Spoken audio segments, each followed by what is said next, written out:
உடற்பயிற்சி அப்படின்னு எடுத்துக்கிட்டீங்க அப்படின்னா இது வந்து உங்களுடைய மூட்டுக்கள்ல இருக்கிற வீக்கங்கள், வலிகள், அதுக்கப்புறம் தசைப்பிடிப்பு இதையெல்லாம் சரி பண்றதுக்காக நம்ம இந்த உடற்பயிற்சி பண்ணலாம்.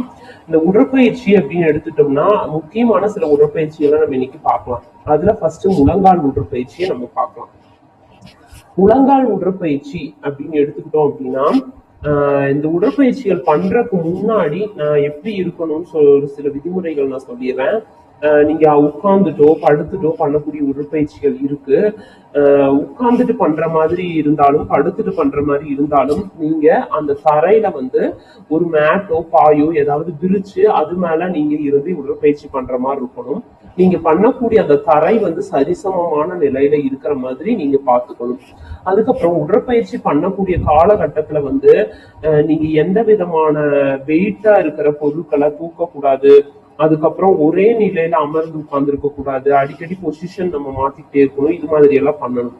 உடற்பயிற்சி பண்ணும்போது நீங்க சாதாரண மூச்சுவே விடலாம். மூச்சை இறுக்கி பிடிக்கிறது, அடக்கி வைக்கிறது, இது மாதிரி எல்லாம் பண்ணிட்டு நம்ம உடற்பயிற்சி பண்ணக்கூடாது. அதாவது கிளைமேட் அப்படின்னு பார்த்தோம்னா சில்லுன்னு இருக்கிற கிளைமேட்ல நம்ம எக்ஸசைஸ் பண்றத நம்ம முடிச்ச வரைக்கும் அவாய்ட் பண்ணிக்கணும். இதுல முழங்கால் உடற்பயிற்சி அப்படின்னு எடுத்தீங்கன்னா இதுல ஃபர்ஸ்ட் இருக்கிற உடற்பயிற்சி நம்ம உட்கார்ந்து பண்ற மாதிரி இருக்கும். இதுல நம்ம தரையில உட்கார்ந்துட்டு நம்மளோட 2 கைகளையும் வந்து தரையில ஊனிட்டு 2 கால்களையும் வந்து நம்ம நீட்டி வச்சுக்கணும்.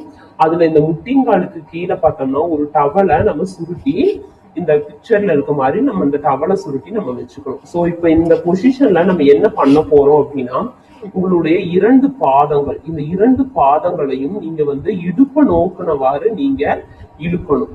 அப்படி இழுக்கும் போது உங்களுடைய தொடையோட அடிப்பகுதி இருக்கணும். அதுக்கப்புறம் உங்களுடைய 2 கைகளும் வந்து தரையில நல்லா அழுத்தத்தை கொடுக்கணும். இதை பண்ணிட்டு தான் நீங்க இந்த எக்ஸசைஸ் பண்ண முடியும். இந்த எக்ஸசைஸை வந்து நீங்க தொடர்ந்து ஒரு 20 முறை நீங்க பண்ணுனீங்க அப்படின்னா உங்களுக்கு ஒரு கரெக்டான ஒரு ரிசல்ட் உங்களுக்கு கிடைக்கும். 2வது எக்ஸசைஸ் நம்ம படுத்துட்டு பண்ற மாதிரி எக்ஸசைஸ். மல்லாக்கா நம்ம படுத்துட்டு இந்த எக்ஸசைஸ் பண்ணலாம். 2 கால்களையும் நம்ம நீட்டிட்டு அதுல வலது காலோட முட்டிங்காலை வந்து நம்ம மடக்கி நம்மளோட 2 கைகளை கொண்டு அந்த முட்டிங்காலை சப்போர்ட் பண்ணி பிடிச்சுக்கணும். இந்த எக்ஸசைஸ் பண்ணும்போது உங்களோட வயிற்று பகுதியில இருக்க சதைகள் வந்து இறுகி பிடிச்சி இந்த எக்ஸசைஸ் நம்ம பண்ணணும். இந்த பொசிஷன்ல பாத்தீங்கன்னா சில நிமிடங்கள் வந்து இந்த பொசிஷன்ல நீங்க வச்சுட்டு, அதாவது 1 2 3 4 5 கவுண்ட் பண்ற வரைக்கும் இந்த பொசிஷன்ல விட்டுட்டு இருந்துட்டு அதுக்கப்புறம் நீங்க ரிலாக்ஸ் பண்ணிட்டு அடுத்து இடது காலையும் இதே மாதிரி முட்டிங்கால மடக்கி கைகளால சப்போர்ட் பண்ணி இந்த எக்ஸசைஸ் நீங்க பண்ணலாம். 3வது பண்ணக்கூடிய எக்ஸசைஸ் அப்படின்னு பார்த்தோம்னா குப்புற படுத்து நம்ம பண்ணக்கூடிய எக்ஸசைஸ். இதை வந்து குப்புற நம்ம படுத்துட்டு நம்மளோட 2 கால்களையும் வந்து நம்ம நீட்டி வச்சுக்கணும். இதுல வலது காலை வந்து 90 டிகிரி ஆங்கிள். 90 டிகிரி ஆங்கிள் அப்படின்னா இது மாதிரி ஒரு பொசிஷன்ல நீங்க காலை முட்டியை மடக்கி தூக்கி வச்சுக்கணும். இதை பண்ணும்போது என்ன ஆகும் அப்படின்னா வந்து உங்கள் தொடையோட அடிப்பகுதி இருக்கு இல்லையா, அதாவது முன்புற பகுதி, அந்த பகுதி வந்து நல்லா இறுக்கி பிடிச்ச மாதிரி இந்த காலை மேல தூக்கி உங்க இடுப்பை நோக்கி வளைக்கணும். இதை வந்து நம்ம வளைச்சு குடிச்சிட்டு நம்ம கவுண்டிங் வந்து அதே மாதிரி ஃபர்ஸ்ட் எக்ஸசைஸ் சொன்ன மாதிரி 1ல இருந்து 5 வரைக்கும் நிதானமா எண்ணணும். ரொம்ப ஃபாஸ்டா நீங்க எண்ணக்கூடாது. நிதானமா எண்ணி 5 வரைக்கும் எண்ணி முடிச்சதுக்கு அப்புறம் நீங்க ரிலாக்ஸ் ஆயிக்கணும். இதே மாதிரி 2 கால்களையும் மாத்தி மாத்தி தூக்கி நீங்க இந்த எக்ஸசைஸ் பண்ணலாம். சுமார் 20 முறை வந்து நீங்க இந்த எக்ஸசைஸ் எடுத்துக்கணும். அடுத்தது பார்த்தோம்னா நாற்காலியில அமர்ந்து பண்ணக்கூடிய ஒரு எக்ஸசைஸ். நீங்க நாற்காலியில அமர்ந்து பண்ற மாதிரி இருந்துச்சுன்னா அதுல பாத்தீங்கன்னா நீங்க சரிசமமான நிலையில நாற்காலியில உட்கார்ந்துட்டு உங்களுடைய தண்டுவட முதுகு பகுதி நல்லா நிமிர்ந்து இருக்கிற மாதிரி நம்ம அமர்ந்துக்கணும்.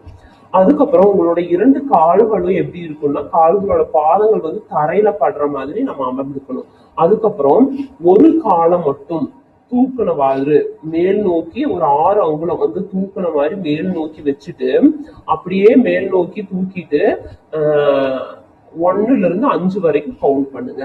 நிதானமா கவுண்ட் பண்ணிட்டு அதுக்கப்புறம் ரிலாக்ஸ் ஆகி திருப்பி காலை தரையில படுற மாதிரி வச்சுக்கணும். இது வலது காலில் பண்ணி முடிச்சுட்டு அதுக்கப்புறம் இடது காலை தூக்கணும். இதே மாதிரி மாறி மாறி 20 முறை நீங்க இந்த எக்ஸசைஸ பண்ணணும். அடுத்தது இந்த எக்ஸசைஸ் வந்து நீங்க படுத்துட்டோ இல்ல நாற்காலியில உட்காந்துட்டோ இந்த எக்ஸசைஸ் பண்ணலாம். படுத்துட்டு பண்ற மாதிரி இருந்தோம்னா நம்ம நேரா படுத்துட்டு நம்ம முட்டிங்காலம் மடக்கி வச்சுக்கணும். 2 முட்டிங்காலுக்கு இடையில ஒரு தலையணையை வச்சு நம்ம இந்த எக்ஸசைஸ் பண்ணலாம். அதே மாதிரி உட்கார்ந்துட்டு பண்றோம் அப்படின்னாலும் நம்ம ஒரு நாற்காலியில அமர்ந்துட்டு நம்மளுடைய 2 கால்களுக்கு இடையில அந்த 2 முட்டிங்கால்களும் என்ன பொசிஷன்ல இருக்கணும்னா 90 டிகிரி கோணத்துல வந்து 2 கால்களுமே இருக்கணும். இந்த 2 முட்டிங்கால்களுக்கு இடையில் ஒரு தலையணை, அதாவது இந்த பிக்சர்ல இருக்கிற மாதிரி இந்த தலையணையை வச்சுக்கணும். இதுக்கப்புறம் நம்ம என்ன பண்ண போறோம் அப்படின்னா இந்த 2 முட்டிங்கால்களையும் என்ன பண்ணணும், இருக்கணும். இருக்கும் போது தலையணை வந்து என்ன ஆகும், அழுத்தம் ஏற்படும். தலையணைக்கு நம்ம அழுத்தம் கொடுத்துட்டே இருக்கணும். அதே மாதிரி அழுத்தம் கொடுத்து அப்படியே அந்த இடத்துல 1ல இருந்து 5 வரைக்கும் நீங்க கவுண்ட் பண்ணுங்க. நிதானமா கவுண்ட் பண்ணிட்டு அதுக்கப்புறம் நீங்க நார்மல் பொசிஷனுக்கு வந்துடணும். இந்த எக்ஸசைஸை 20 முறை நீங்க பண்ணலாம். படுத்துட்டும் பண்ணலாம், நாற்காலியில உட்கார்ந்துட்டு இந்த எக்ஸசைஸ் நீங்க பண்ணலாம்.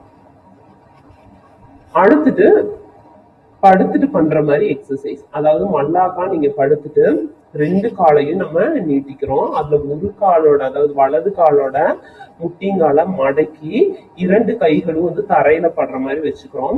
இப்ப நம்ம இதுல என்ன பண்ண போறோம் அப்படின்னா உங்களுடைய வலது காலோட பாதங்கள் இருக்கு இல்லையா, இந்த பாதங்களை இந்த அம்புக்குறி போட்டிருக்கிற மாதிரி அந்த திசையை நோக்கி நகர்த்தணும். அந்த திசைனா என்னது அப்படின்னு பார்த்தோம்னா இந்த பாதங்களை வந்து உங்களோட இடுப்பு பகுதியை நோக்கி நகர்த்தவும். இடுப்பு பகுதியை நோக்கி நம்ம இழுக்கும் போது என்ன ஆகும் அப்படின்னா உங்களோட தொடையில ஒரு அழுத்தம் ஏற்படும். அப்படி இடுப்பு பகுதியை நோக்கி நகர்த்திட்டா அங்க ஒரு சில நொடிகள் வந்து நம்ம அந்த பொசிஷன்லயே வெயிட் பண்ணி அதுக்கப்புறம் நார்மலா நீங்க எப்பவும் போல இயல்பு நிலைக்கு காலை நீட்டிக்கலாம். வலது காலில் பண்ண மாதிரியே இடது காலையும் நீங்க இதே மாதிரி இந்த எக்ஸசைஸை 20 முறை நீங்க காலை மாற்றி மாற்றி பண்ணலாம். அடுத்தது இடுப்பு பயிற்சி. இடுப்பு பயிற்சியில மோஸ்ட்லி வந்து இடுப்பு புடிச்சிருச்சு, இடுப்பு ரொம்ப வலியாகுது, உட்கார முடியல, உட்கார்ந்தா இடுப்போட வலி வந்து அதிகமாகுது அப்படின்னு கம்ப்ளைண்ட்ஸ் இருக்கிறவங்க எல்லாருமே வந்து இந்த எக்ஸசைஸ மருத்துவர்களோட ஆலோசனையை கேட்டுட்டு நீங்க பண்ணலாம்.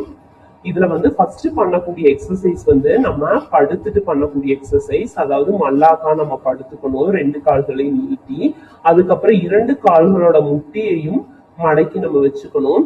அந்த சமயத்துல நம்மளோட 2 கைகளும் தரையில வந்து நம்ம வச்சுக்கணும். இப்ப என்ன பண்ண போறோம் அப்படின்னா இந்த பிக்சரை நல்லா பாருங்க. இந்த பிக்சர்ல இருக்கிற மாதிரி நம்ம இந்த 2 கால்களோட பாதங்களை ஊனி நம்ம இடுப்பை வந்து என்ன பண்றோம் அப்படின்னா மேல தூக்குறோம். சோ இது மாதிரி மேல தூக்கி ஒரு சில நொடிகள் வந்து வைக்கணும். அதை வந்து நீங்க கவுண்டிங்கா எடுத்துக்கலாம். 1ல இருந்து 5 வரைக்கும் நீங்க எண்ணுங்க நிதானமா. 1 2 3 4 5 அப்படி நிதானமா எண்ணி அதுக்கப்புறம் நீங்க எப்பவும் போல இடுப்பை கீழே இறக்கி கால்களை 2ஐயும் நீட்டி நார்மல் பொசிஷனுக்கு வந்துடணும். இதே மாதிரி நீங்க 20 முறை இந்த எக்ஸசைஸ பண்ணுங்க. அடுத்து அதே மாதிரி மல்லாக்கா படுத்துட்டு நம்ம பண்ணக்கூடிய எக்ஸசைஸ். மல்லாக்கா படுத்துட்டு 2 கால்களையும் நீட்டிட்டு அதுல ஒரு முட்டியங்காலை மட்டும் நம்ம மடக்கி வச்சுட்டு ஒரு காலை வந்து நம்ம நீட்டி வச்சுக்கிறோம். நீட்டி வச்சுட்டு என்ன பண்றோம் அப்படின்னா இந்த பிக்சர்ல இருக்கிற மாதிரி அம்புக்குறி பாத்தீங்கன்னா மேல் நோக்கி போகுது. அதாவது நம்மளுடைய வலது காலை என்ன பண்ணணும் அப்படின்னா மேல் நோக்கி தூக்கணும். சுமார் 6 அங்குலத்துக்கு வந்து மேல் நோக்கி தூக்கியவாறே 5 எண்ணும் வரை வைக்கவும். அதாவது 1 2 3 4 5 வந்து நிதானமா எண்ணி முடிக்கிற வரைக்கும் அதை மேல் தூக்கிற வாரியே வச்சுட்டு அதுக்கப்புறம் நீங்க கீழே ரிலாக்ஸா நம்ம இறக்கிக்கணும். அதே மாதிரி இடது காலையும் நம்ம பண்ணணும். சோ இதையும் வந்து நம்ம 20 முறை பண்ணுனா நமக்கு சரியான பலன் கிடைக்கும் அப்படிங்கிறாங்க. அடுத்தது பார்த்தோம்னா குப்புறப்படுத்திட்டு பண்ணக்கூடிய எக்ஸசைஸ்.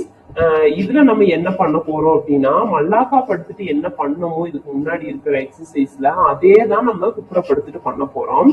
இது பண்றதுனால தொடையிலைக்கு வந்து ஒரு அழுத்தம் கிடைச்சு நம்ம இடுப்புல இருக்கிற பெயின் எல்லாம் வந்து ரிலீவ் ஆகுது.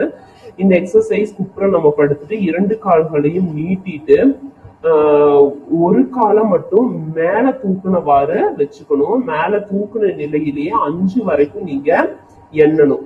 நிதானமா எண்ணினதுக்கு அப்புறம் நார்மல் இயல்பு பொசிஷனுக்கு நீங்க திருப்பி வந்துட்டு அதே மாதிரி இடது காலையும் நீங்க பண்ணணும்.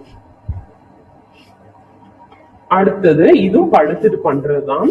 ஆனா நேராவோ குப்புறவோ படுத்துட்டு பண்ணக்கூடிய எக்ஸசைஸ் கிடையாது. இது வந்து பக்கவாட்டுல நம்ம படுத்துட்டு பண்ணக்கூடியது. அதாவது இடுப்பின் ஒரு புறம் வந்து மேல இருக்கிற மாதிரியும் இன்னொரு புறம் கீழே இருக்கிற மாதிரியும் நம்ம ஒரு பொசிஷன்ல படுத்துட்டு, இந்த பிக்சர்ல பாத்தீங்கன்னா உங்களுக்கு ஒரு ஐடியா கிடைக்கும். ஸோ இது மாதிரி பொசிஷன்ல நீங்க படுத்துக்கிட்டு இதுல ஒரு காலை நீட்டிக்கணும். இன்னொரு காலை என்ன பண்றாங்க அப்படின்னா, உங்களால எவ்வளவு ஹைட்டுக்கு தூக்க முடியுதோ அவ்வளவு உயரத்துக்கு வந்து நீங்க தூக்கிக்கிட்டு 5 வரைக்கும் நீங்க எண்ணுங்க.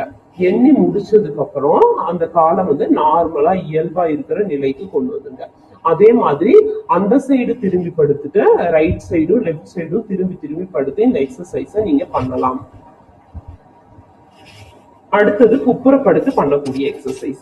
குப்புறப்படுத்திட்டு நம்ம என்ன பண்றோம் அப்படின்னா, இந்த பிக்சரை பாத்தீங்கன்னா உங்களுக்கு தெரியும். குப்புறப்படுத்திட்டு நம்மளோட புட்டத்தை வந்து இருக்கணும். இதுல வந்து ரிலாக்ஸா இருக்கு. இதுல வந்து இறுக்கி பிடிச்சிருக்காங்க. இந்த கிரீன் கலர் லைன், இங்க ரெட் கலர் லைன் பாத்தீங்கன்னா ரெட் கலர்ல ரிலாக்ஸா இருக்குது, கிரீன் கலர்ல வந்து இறுக்கி பிடிச்சிருக்காங்க. அப்படி இறுக்கி பிடிக்கும் போது என்ன ஆகும் அப்படின்னா வந்து நம்ம வயிற்று பகுதியில் இருக்க தசைகள்லாம் வந்து நமக்கு இருக்க கொடுத்து நமக்கு ஒரு இடுப்புல இருந்து ஒரு பெயின் ஸ்வெல்லிங் இதெல்லாம் வந்து ரிலீவ் ஆகிறதுக்கு நமக்கு வாய்ப்புகள் அதிகமா இருக்கு. இந்த பொசிஷன்ல நீங்க 5 வரைக்கும் கவுண்ட் பண்ணிட்டு அதுக்கப்புறம் நீங்க இயல்பு நிலைக்கு திரும்பி ரிலாக்ஸ் ஆகணும். இந்த எக்ஸசைஸ் வந்து 20 முறை நீங்க பண்ணுனா நல்லது. அடுத்த எக்ஸசைஸ் மல்லாக்கா படுத்துட்டு பண்ணக்கூடியது. நீங்க மல்லாக்கா படுத்து உங்களுடைய 2 கால்களையும் நீட்டியவாறு வச்சுட்டு அதுல ஒரு கால் மட்டும் இந்த இமேஜ்ல இருக்கிற மாதிரி ஒரு காலை மட்டும் என்ன பண்ணணும் அப்படின்னா பக்கவாட்டுல உங்களால முயன்ற அளவுக்கு நீங்க நகர்த்துட்டு அதுக்கப்புறம் மெதுவா என்ன பண்ணணும்னா மெல்ல மெல்ல இயல்பு நிலைக்கு கொண்டு வரணும். கொண்டு வந்து திருப்பி அதே பொசிஷன்ல வச்சுக்கணும். வலது கால் பண்ணீங்க அப்படின்னா அடுத்து முடிச்சுட்டு இடது காலை பண்ணணும். காலை மாற்றி மாற்றி நீங்க பண்ணிட்டு இந்த எக்ஸசைஸ ஒரு 20 முறை பண்ணலாம். சோ இது வரைக்கும் நம்ம இடுப்பிற்கான உடற்பயிற்சி பார்த்தோம், முழங்கால்களுக்கான உடற்பயிற்சி பார்த்தோம். அடுத்தது முதுகிற்கான பயிற்சிகள் நம்ம பார்க்கலாம். முதுகிற்கான பயிற்சிகள் பார்க்கும்போது சில இதையெல்லாம் முதுகு வலி இருக்கிறவங்க, முதுகுல வந்து தசைப்பிடிப்பு இருக்கிறவங்க, பிளட் சர்க்குலேஷன் சரியா போகல, என்னால உட்கார முடியல, படுக்க முடியல, ஸோ இது மாதிரி கம்ப்ளைண்ட்ஸ் இருக்கவங்களாம் இந்த முதுகு பயிற்சி நீங்க எடுத்துக்கலாம். இந்த பயிற்சி எடுக்கிற காலகட்டத்துல நீங்க எந்த விதமான வெயிட்டா இருக்கிற பொருளையும் தூக்கக்கூடாது. முக்கியமா குப்புறக்கா படுத்து தூங்கக்கூடாது. சேர்ல எல்லாம் உட்காரும் போது கூனி குறுகி உட்காரக்கூடாது. இதையெல்லாம் நீங்க அவாய்ட் பண்ணிட்டு இந்த பயிற்சியை நீங்க மேற்கொள்ளலாம். இதுல ஃபர்ஸ்ட் பார்க்கக்கூடிய பயிற்சி நம்ம சுவற்றில் சாய்தல் அப்படின்னு சொல்றாங்க. அது என்ன பண்றோம் அப்படின்னா இந்த பிக்சர்ல இருக்கிற மாதிரி நீங்க ஒரு சுவற்றில் வந்து சாஞ்சு நின்னுக்கணும். சாஞ்சு உங்களுடைய 2 கைகளையும் மேல தூக்கினவாறு நீங்க சாஞ்சு நின்றுட்டு சுவற்றில் இருந்து உங்களுடைய 2 கால்களையும் ஒரு அடி தள்ளி நீங்க முன்னாடி வச்சுக்கணும். வச்சுட்டு நம்ம என்ன பண்றோம் அப்படின்னா உங்களுடைய அடிவயிறு பகுதி இருக்கு இல்லையா, அந்த அடிவயிறு தசை பகுதி வந்து இறுகி பிடிச்ச மாதிரி உங்களோட 2 முழங்கால்களையும் மெல்ல வந்து கொஞ்சமா வளைச்சு நம்ம கீழே இறக்கிக்கணும். அந்த பொசிஷன்ல சுமார் ஒரு 5 என்ற வரைக்கும், அதாவது சில நொடிகள் வந்து அந்த பொசிஷன்லயே நின்றுட்டு அதுக்கப்புறம் இயல்பு நிலைக்கு அதாவது துவக்க நிலைக்கு நேரா போய் நம்ம நின்றுக்கலாம். சோ இந்த எக்ஸசைஸ் வந்து நம்ம 10 முறை பண்ணுனா நமக்கு நல்ல ஒரு ரிசல்ட் கிடைக்கும். அடுத்தது குதிகால் உயர்த்துதல் அப்படின்னு சொல்லியிருக்காங்க. இதுல இந்த பிக்சர்ல பாத்தீங்கன்னா குதிகாலை உயர்த்தி பிடிச்ச மாதிரி பண்றாங்க. என்ன பண்றாங்க அப்படின்னா உங்களுக்கு வந்து சுவரோ இல்லாட்டி ஏதாவது ஒரு சேர் இது மாதிரி நீங்க எடுத்துட்டு உங்களோட 2 கைகளை வந்து அந்த பொருளை ஏதாவது ஒரு வந்து பற்றி பிடிச்சுக்கணும். சுவர்னா சுவரை நல்லா பிடிச்சு நின்னுக்கணும், சேர்னா சேர் நல்லா பிடிச்சு நின்றுட்டு உங்களுடைய பாதங்களை வந்து தரையில தழுவன மாதிரி ஃபர்ஸ்ட் நிக்கணும். அதுக்கப்புறம் உங்க உடலை கொஞ்சம் கொஞ்சமா மேல் நோக்கி உயர்த்தணும். அப்படி உயர்த்தும் போது உங்களுடைய குதிகால் பகுதியும் உயரும். அப்ப நீங்க விரல்களால் மட்டும் வந்து நிக்கணும். நின்னு ஒரு 5 என்ற வரைக்கும் அந்த விரல்கள்ல மட்டும்தான் உங்க வெயிட்டை தாங்கி பிடிச்ச மாதிரி நின்று ஒரு 5 என்ற வரைக்கும் நீங்க நின்றுட்டு அடுத்தது துவக்க நிலைக்கு நீங்க திரும்பிக்கலாம். இதே மாதிரி நீங்க 10 தடவை பண்ணீங்க அப்படின்னா உங்களுக்கு ஒரு நல்ல ரிசல்ட் கிடைக்கும். அடுத்தது வளைந்து நிற்றல். அதாவது நீங்க ஒரு நார்மலா ஒரு பொசிஷன்ல நின்றுட்டு உங்களோட 2 கால்களையும் நல்லா அகற்றி வச்சுக்கணும். 2 கால்களையும் நல்லா அகற்றி வச்சுட்டு உங்களோட 2 கைகளையும் நம்மளோட இடுப்புல வந்து பின்புற இடுப்புல வந்து நம்ம 2 கைகளையும் பதிச்சு வச்சுக்கணும். அதுக்கப்புறம் என்ன பண்றோம் அப்படின்னா உங்களோட இடுப்பை வந்து பின்புறமாக வளைக்கணும். வளைச்சோம்னா நம்மளோட முழங்கால் வந்து நேரா இருக்கணும். ரெண்டையுமே பார்த்துக்கணும். முதுகு மட்டும்தான், இடுப்பு மட்டும்தான் வளையணும். உங்களோட முழங்கால் வந்து நேரா இருக்கிற மாதிரி பார்த்துட்டு 5 என்ற வரைக்கும் அந்த பொசிஷன்ல இருந்துட்டு அதுக்கப்புறம் இயல்பு நிலைக்கு நீங்க திரும்பிக்கலாம். சோ இந்த எக்ஸசைஸையும் நீங்க 10 முறை பண்ணலாம். நெக்ஸ்ட் வந்து படுத்துட்டு பண்ணக்கூடிய எக்ஸசைஸ். மல்லாக்கா நீங்க படுத்துட்டு உங்களுடைய 2 கால்களையும் நல்லா நீட்டியவாறு வச்சுட்டு அதுல ஒரு முட்டியும் காலை மட்டும் நல்லா நம்ம மடக்கிக்கணும். இன்னொரு கால் என்ன பண்றோம் அப்படின்னா அந்த 12 அங்குலம் இருக்கிற அந்த காலை வந்து அப்படியே கொஞ்சம் கொஞ்சமா தரையில இருந்து மேல உன்னால எவ்வளவு உயர்த்த முடியுதோ அப்படி உயர்த்திட்டு அதே பொசிஷன்ல 1ல இருந்து 5 என்ற வரைக்கும் நீங்க கவுண்ட் பண்ற வரைக்கும் அந்த சில நொடிகள் வந்து அந்த பொசிஷன்லயே வச்சுட்டு அதுக்கப்புறம் இயல்பு நிலைக்கு கொண்டு வந்துடணும். ஸோ வலது கால் மாற்றி இடது காலம், இடது கால் மாற்றி வலது காலம் நீங்க இந்த எக்ஸசைஸ பண்ணலாம். இந்த எக்ஸசைஸ் பண்ணும்போது நீங்க என்ன பண்ணணும் அப்படின்னா முதுகோட கீழ்பகுதி அசையாம உங்களோட கையில வந்து அழுத்தத்தை கொடுத்து சப்போர்ட் பண்ணிட்டு தான் நீங்க இந்த எக்ஸசைஸ் பண்ணணும். அடுத்தது தசை நாணங்கள் நீட்டுதல். இதையும் பார்த்தோம்னா மல்லாக்கா படுத்துட்டு நம்ம பண்ணிட்டு 2 கால்களையும் வந்து நம்ம நீட்டி பிடிச்சிட்டு நம்ம கைகள் வந்து தரையில பிடிச்சுக்கணும். அதுல ஒரு காலை மட்டும் உங்களோட ஒரு காலை மட்டும் நல்லா தூக்கணும். சில பேர் வந்து காலை வந்து எந்த ஒரு சப்போர்ட்டும் இல்லாம தூக்கிடுவாங்க. சில பேர்த்துக்கு வந்து நம்ம சப்போர்ட் தேவைப்படும். ஸோ அப்படி ஃபர்ஸ்ட் டைம் பண்றவங்க அப்படின்னா உங்களோட தொடைப்பகுதி நேரா நிக்கணும் அப்படின்னா உங்க 2 கைகளால வந்து தொடைப்பகுதியை தாங்கி பிடிச்சு நீங்க காலை நேரா உயர்த்திக்கணும். அந்த உயர்த்தின பொசிஷன்லயே வந்து சுமார் 5 என்ற வரைக்கும் நீங்க அந்த பொசிஷன்லயே வச்சுட்டு அதுக்கப்புறம் இயல்பு நிலைக்கு நீங்க திரும்பிக்கலாம். சோ வலது காலம் மாற்றி இடது காலம், இடது கால் மாற்றி வலது காலம், இது மாதிரி தூக்குற மாதிரி இந்த எக்ஸசைஸ் நீங்க பண்ணணும். அடுத்தது மார்பை நோக்கி ஒரு முழங்கால். இந்த பிக்சர்ல இருக்கிற மாதிரியே நம்ம சரிசமமா மல்லாந்து படுத்துட்டு 2 கால்களையும் நீட்டிட்டு அதுல 2 கால்களையும் முட்டி போட்டு மடக்கி வச்சுக்கணும். 3வது ஸ்டெப் என்ன பண்ண போறோம்னா அதுல வலது காலை மட்டும் எடுத்து 2 கைகளால வந்து அந்த வலது கால் முட்டிங்கால வந்து நல்லா மடக்கி பிடிச்சுக்கணும். அதை என்ன பண்ணணும், அந்த முட்டிங்கால மார்பை நோக்கி நம்ம இழுக்கணும். ஒரு முட்டிங்கால மார்பை நோக்கி நம்ம இழுத்துட்டு ஒரு சில வினாடிகள், ஒரு சில நிமிடங்கள், நொடிகள் வந்து நம்ம அந்த பொசிஷன்லயே வச்சுட்டு அதுக்கப்புறம் நார்மலா இயல்பு நிலைக்கு நம்ம திரும்பிடணும். அதே மாதிரி 2 முழங்கால்களையும் மடக்கி பிடிக்கிறது. எப்ப போல நம்ம மல்லாந்து படுத்துட்டு காலை நல்லா நீட்டி படுத்துட்டு அதுக்கப்புறம் 2 முட்டியையும் மடக்கி வச்சுக்கணும். இந்த பொசிஷன்ல பாத்தீங்கன்னா 2 முட்டியும் மடக்கி வச்சுட்டு அதுக்கப்புறம் உங்களோட 2 கைகளை கொண்டு அந்த 2 முட்டிகளையும் அணைத்து பிடித்து உங்களோட 2 மார்பகத்தை நோக்கியும் அதை வந்து இழுக்கணும். இதையும் வந்து 5 என்ற வரைக்கும் நீங்க ரிலாக்ஸா வச்சுட்டு அதுக்கப்புறம் உங்களோட இயல்பு நிலைக்கு நீங்க திரும்பி கொண்டு வந்துடலாம். இந்த எக்ஸசைஸ 10 முறை நீங்க பண்ணீங்க அப்படின்னா உங்களுக்கு ஒரு நல்ல ரிசல்ட் வந்து கிடைக்கும். நெக்ஸ்ட் வந்து அடிவயிறு டில்ட் அப்படின்னு சொல்லுவாங்க. இந்த எக்ஸசைஸ்ல என்ன பண்றாங்க அப்படின்னா நம்ம எப்பவும் போல மல்லாக்கா படுத்துட்டு பாதங்கள் வந்து தரையில படுற மாதிரி நம்ம மடக்கி வச்சுக்கணும். முட்டிங்களை மடக்குனாதான் பாதங்கள் வந்து தரையில படும். இப்ப முழங்கால நல்லா மடக்கி வளைச்சு வச்சுட்டு அடிவயிறு தசை இருக்கு இல்லையா, இந்த இதுல அம்புக்குறி போட்டிருக்காங்க பாரு, அடிவயிறு தசையை வந்து நல்லா எக்கி எக்கி முதுகு வந்து எப்பவுமே வந்து தரையில படாது. படுத்தீங்க அப்படின்னா அதை எக்கி எக்கி நீங்க என்ன பண்ணணும், முதுகு வந்து தரையில படுமாறு நீங்க வச்சுட்டு வலுவா இந்த சமயத்துல நீங்க சுவாசிக்கணும். நல்லா மூச்சு இழுத்து விடணும். நல்லா வலுவா சுவாசிச்சு 5 என்ற வரைக்கும் இந்த பொசிஷன்லயே வச்சிருந்தீங்கன்னா உங்களுக்கு ஒரு நல்ல ரிசல்ட் கிடைக்கும். அடுத்தது இடுப்பில் உருளுதல். அதாவது இடுப்புல விட்டு வச்சுட்டு இந்த சைடு அந்த சைடு மாறி மாறி உருளணும். இதை பார்த்தோம்னா மல்லாக்கா படுத்துட்டு இந்த எக்ஸசைஸ் பண்ணலாம். சரிசமமா இருக்க தரையில மல்லாக்கா நம்ம படுத்துட்டு 2 கால்களையும் நீட்டி, இந்த ஃபர்ஸ்ட் 1ஆம் நம்பர்னு போட்டிருக்காங்க பாத்தியா, 2 கால்களையும் நீட்டி அதுக்கப்புறம் என்ன பண்ணணும் அப்படின்னா இது மாதிரி ஒரு பொசிஷன் கொண்டு வந்துட்டு உங்களுடைய 2 கைகளையும் வந்து இப்படி பக்கவாட்டுல நம்ம விரிச்சு வச்சுக்கணும். இதுக்கப்புறம் என்ன பண்றாங்க அப்படின்னா உங்களுடைய தலைப்பகுதியை வந்து வலது பக்கம் சாய்க்கிறீங்க, திருப்புறீங்க அப்படின்னா உங்களுடைய முழங்கால் பகுதிகளை இடது பக்கமா நம்ம திருப்பணும். அதே மாதிரி உங்களுடைய தலைப்பகுதியை வந்து இடது பக்கமா திருப்புறீங்க அப்படின்னா உங்க முழங்கால வந்து வலது பக்கமா நம்ம திருப்பணும். சோ வந்து இடது வலது பக்கமா நம்ம மாறி மாறி திருப்பிட்டே இருந்தோம்னா நமக்கு ஒரு ரிலாக்ஸேஷனா இருக்கும். சோ இது இந்த எக்ஸசைஸ் பண்ணி முடிச்சுட்டு நார்மல் பொசிஷனுக்கு வந்துடலாம். அடுத்தது பூனை மற்றும் ஒட்டக வடிவில் வந்து பண்ணக்கூடிய பயிற்சி. இதுல பார்த்தோம்னா இரண்டு கைகளையும் வந்து நம்ம தரையில ஊனி முட்டிங்காலையும் தரையில வந்து முட்டி போட்ட மாதிரி எக்ஸசைஸ் நம்ம பண்ண போறோம். இதுல வந்து ஃபர்ஸ்டா இருக்கிற பிக்சர் வந்து பூனை வடிவத்தில் பண்ணக்கூடிய நம்ம எக்ஸசைஸ். இதுல பார்த்தோம்னா இரண்டு கைகளையும் ஊனிட்டு நம்மளுடைய முதுகுப்புறம் வந்து மேற்கூரையை நோக்கி மேல நோக்கி முதுகுப்புறம் வளைஞ்சு நம்ம பண்ணணும்.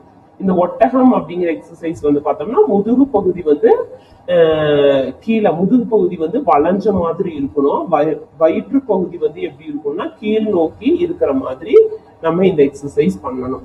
இப்ப இந்த பூனை மாதிரி பண்ணக்கூடிய எக்ஸசைஸ்ல தலை வந்து கீழே இருக்கும். இந்த ஒட்டகம் மாதிரி பண்ணக்கூடிய எக்ஸசைஸ்ல தலை மேல இருக்கும். ஸோ இதை ரெண்டும் நீங்க ஃபாலோ பண்ணி இந்த எக்ஸசைஸ் பண்ணுங்க. ஒவ்வொரு பொசிஷன் பூனை வடிவத்துல மாறும்போது ஒரு 5 நிமிடம் வந்து அப்படியே வச்சிருக்கணும். அதே மாதிரி ஒட்டகம் வடிவுல மாறும்போதும் நீங்க வந்து 5 எண்ணும் வரை இந்த பொசிஷன்ல நீங்க இருக்கணும். நெக்ஸ்ட் வந்து பிரஸ் அப். பிரஸ் அப் அப்படிங்கிறது ஒண்ணு இல்ல, ஒரு அழுத்தம் கொடுத்து பண்ணக்கூடிய எக்ஸசைஸ் தான். இதுல வந்து உங்களோட முதுகு இடுப்பு எல்லாமே ஒரு ரிலாக்ஸ் ஆன ஒரு பொசிஷன்ல வச்சுட்டு நம்ம இந்த எக்ஸசைஸ பண்ணலாம். ஃபர்ஸ்ட் குப்புற படுத்துட்டு 2 கால்களையும் நீட்டி 2 கைகளை வந்து நம்ம தரையில ஊனி வச்சுட்டு இந்த எக்ஸசைஸ் பண்ணணும். ஃபர்ஸ்ட் பிக்சர் இருக்கிற மாதிரி நீங்க படுத்துக்கோங்க. அடுத்தது 2வது பிக்சர்ல என்ன பண்றாங்க, உங்களுடைய 2 கைகளை வந்து தரையில வச்சு அழுத்தம் கொடுத்து உங்களோட மேல் உடம்பு மட்டும், அதாவது இடுப்புக்கு மேல இருக்கிற பகுதியை மட்டும் நீங்க உங்களால எவ்வளோ தூக்க முடியுதோ அவ்வளோ தூக்கிட்டு அந்த பொசிஷன்ல ஒரு சில நொடிகள் வந்து வெயிட் பண்ணிட்டு அதுக்கப்புறம் திருப்பியும் நார்மல் பொசிஷனுக்கு வந்துடலாம். இதை வந்து 10 டைம்ஸ் நீங்க பண்ணுனீங்க அப்படின்னா உங்களுக்கு வந்து ஒரு நல்ல ரிசல்ட் கிடைக்கும். நெக்ஸ்ட் பண்ணக்கூடிய எக்ஸசைஸ் பார்த்தோம்னா முதுகு வந்து விரிவடைய நம்ம பண்ணக்கூடிய எக்ஸசைஸ். இந்த எக்ஸசைஸ் வந்து ஒரு மேட்ல படுக்கிறோம். படுத்துட்டு நம்மளோட 2 கையையும் என்ன பண்றோம்னா பக்கவாட்டுல வச்சுட்டு கால் 2யும் நல்லா நீட்டி நம்ம வச்சுக்கிறோம். இப்ப இதுல என்ன பண்றோம் அப்படின்னா வந்து நம்மளோட சௌகரியத்துக்கு தகுந்த மாதிரி நம்ம ஒரு பொசிஷன்ல நம்ம படுத்துக்கிறோம். இப்ப நம்ம என்ன பண்றோம், இந்த பொசிஷன்ல வச்சுட்டு உங்களுடைய தலையும் தோள்பட்டையை மட்டும் நீங்க உயர்த்துறீங்க. அப்படி உயர்த்திட்டு உங்களால எவ்வளவு முடியுதோ அவ்வளவு உயர்த்திட்டு அங்க வந்து 1 to 5 என்ற வரைக்கும் நீங்க வெயிட் பண்ணிட்டு அதுக்கப்புறம் உங்க தலையையும் தோள்பட்டையும் மெதுவா நீங்க இறக்கிக்கணும். இந்த எக்ஸசைஸ் பண்ணும்போது தோள்பட்டையில் இருக்க தசை பகுதி வந்து இருக்காம நீங்க பார்த்துக்கணும். ரிலாக்ஸ் ஆதான் நான் ஃபர்ஸ்ட் சொல்லும் போதே வந்து ரிலாக்ஸா இருந்துட்டு பண்ணக்கூடிய எக்ஸசைஸ்ன்னு சொல்லிட்டேன். ஸோ வந்து தசைப்பகுதி வந்து இருக்காம சாதாரண நிலையில நீங்க இந்த எக்ஸசைஸ பண்ணலாம். இதை வந்து நீங்க டெய்லியும் ஃபாலோ பண்ணலாம். இப்ப இந்த எக்ஸசைஸ்ல எல்லாத்துலயும் பாத்தீங்கன்னா எல்லா எக்ஸசைஸுமே 20 முறை பண்ணணும் 10 முறை பண்ணணும் அப்படின்னு சொல்லியிருப்பேன். ஃபர்ஸ்ட் ஸ்டார்டிங்ல வந்து நீங்க இது மாதிரி பண்ணினா மட்டும்தான் உங்களுக்கு அந்தந்த பிளேஸ்ல இருக்கிற வீக்கமோ தசைப்பிடிப்போ வலியோ இதெல்லாம் வந்து ரிலீவ் ஆகி ஒரு நல்ல ஹெல்த்தி ஸ்டேட்டஸ் வந்து உங்களுக்கு கிடைக்கும். ஸோ நீங்க இது எல்லாத்தையும் வந்து நீங்க ஃபாலோ பண்ணணும். உங்களோட டாக்டரோட அட்வைஸை கேட்டு இது எல்லாத்தையுமே நீங்க ஃபாலோ பண்ணுங்க. இந்த எக்ஸசைஸ் பண்ற சமயத்துல நீங்க என்ன பண்ணிக்கணும், ஹெல்த்தியான ஃபுட்டும் நீங்க எடுத்துக்கணும். கால்சியம் நிறைந்த உணவுப் பொருட்களை எடுத்துக்கிட்டே இந்த உடற்பயிற்சி நீங்க மேற்கொண்டீங்க அப்படின்னா உங்களுக்கு இன்னும் நல்ல ரிசல்ட் வந்து கிடைக்கும். நன்றி.